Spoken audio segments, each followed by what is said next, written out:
இன்றைக்கி கிராமத்து ஸ்டைலில் பாவக்காய் புளி குழம்பு எப்படி வைக்கலான்னு பார்க்கலாம். இது ரொம்ப சிம்பிள், பட் வந்து டேஸ்ட் வந்து ரொம்ப சூப்பராக இருக்கும். குழம்பு வைக்கிறதுக்கு வடச்சட்டி வந்து அடுப்பில் வச்சுருக்கேன். இப்போ வந்து எண்ணெய் ஊற்றிடலாம். நான் வந்து கடலை எண்ணெய் தான் ஊற்றிருக்கேன். நீங்கள் நல்லெண்ணெய் வேணாலும் ஊற்றிக்கலாம். எண்ணெய் வந்து ஓரளவுக்கு தாராளமாக ஊற்றிக்கோங்க. ஏன்னா புளி குழம்பு அப்படின்னா ஓரளவுக்கு எண்ணெய் இருந்தால் தான் நல்லாயிருக்கும். எண்ணெய் நல்லா சூடானதுக்கு அப்புறமா கடுகு, கடலைப்பருப்பு, உளுந்தம்பருப்பு இதெல்லாம் போட்டுக்கலாம்.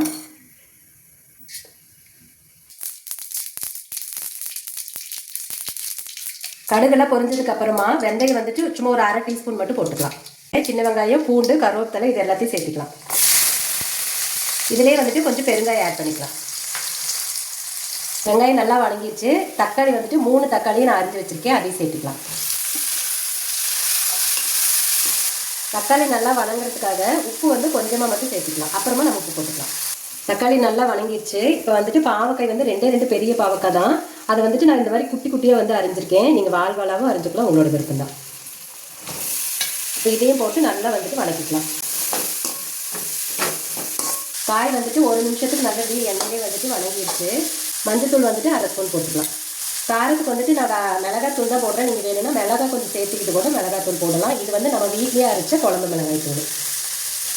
நான் வந்து 5 ஸ்பூன் போட்டிருக்கேன். காரம் வந்துட்டு கரெக்டாக இருக்கும்.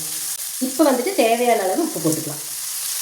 இது எல்லாத்தையும் கிளறி விட்டுட்டு நான் புளி பார்த்தீங்க அப்படின்னா ஒரு பெரிய எலுமிச்சம்பழம் அளவுக்கு புளி எடுத்துருந்தேன். அதை வந்து கரைச்சி வச்சுருக்கேன்.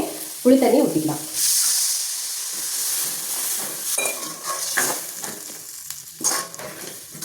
பாவக்காய் வந்து வேக கொஞ்சம் லேட்டாகும் அப்படிங்கிறதுனால தண்ணி இன்னும் கொஞ்சம் ஊற்றிக்கலாம். இப்போ அது பார்த்தீங்கன்னா தெரியும், நல்லா தண்ணி இந்த அளவுக்கு இருக்குது. ஸோ இது வந்து ஓரளவுக்கு நல்லா சுண்டி வந்துடும். இதுக்கு வந்துட்டு நீங்கள் தேங்காய் வேணாலும் போட்டுக்கலாம். நான் தேங்காய் எதுவுமே போடலை, நார்மலாக இதோட விட்டுற போகிறேன். ஓகே, இது வேகட்டும்.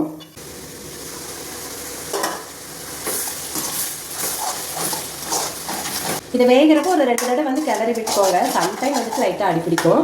இப்போ வந்துட்டு இவ்வளோ தண்ணி இருக்குது. எனக்கு வந்து இன்னுமே கொஞ்சம் ட்ரை ஆகணும். நீங்கள் வேணும்னா இது கூடயே போதும் அப்படின்னா நீங்கள் இப்படியே எடுத்துக்கலாம். கொஞ்சம் தேங்காய் போட்டிங்கன்னா நல்லாயிருக்கும். நான் தேங்காய் போடலை, அதனால் எனக்கு இன்னும் கொஞ்சம் கெட்டியாக வேணும் அப்படின்ட்டு விடுறேன். இந்த சமயத்தில் பார்த்தீங்கன்னா வெல்லம் சேர்க்கலாம். ஏன்னா புளிக்கு வந்துட்டு வெல்லம் சேர்த்தா குழந்தைங்களுக்கு அந்த கசப்பு தெரியாது பாவக்காய்க்கு. அப்புறம் புளிக்கு வெல்லத்துக்கும் கொஞ்சம் டேஸ்ட்டும் நல்லாயிருக்கும். கொஞ்சமாக வெல்லம் சேர்க்கலாம். என்கிட்ட வெல்லம் இல்லை, அதனால் நான் வந்துட்டு நாட்டு சக்கரை சேர்க்குறேன். 1/2 ஸ்பூன் அளவுக்கு நாட்டு சக்கரை சேர்த்துருக்கேன். இதை நீங்கள் இன்னும் கொஞ்சம் முன்னாடி ஸ்டேஜில் கூட தாராளமாக போட்டுக்கலாம். இது இன்னும் கொஞ்சம் நேரம் இருக்கட்டும். ஓகே, அவ்வளோதாங்க. கிராமத்து ஸ்டைலில் நம்ம வந்துட்டு பாவக்காய் புளிக்குழம்பு வச்சுருக்கோம். ரொம்ப சூப்பராக இருக்கும். குழந்தைங்க கண்டிப்பாக சாப்பிடுவாங்க. நீங்கள் வெல்லம் போடலை அப்படின்னாலுமே ரொம்ப டேஸ்ட் வந்து நல்லா தான் இருக்கும். என்னென்னா குழந்தைங்களுக்கு வந்து இந்த காயோட கசப்பு தெரியக்கூடாது அப்படிங்கிறதுனால தான் நம்ம வந்துட்டு அந்த சர்க்கரையோ வெல்லமோ வந்து சேர்க்குறோம். ஸோ ரொம்ப சுவையான பாவக்காய் புளிக்குழம்பு நீங்களும் செஞ்சு பார்த்துட்டு எப்படி இருந்ததுன்னு கமெண்ட் பண்ணுங்கள்.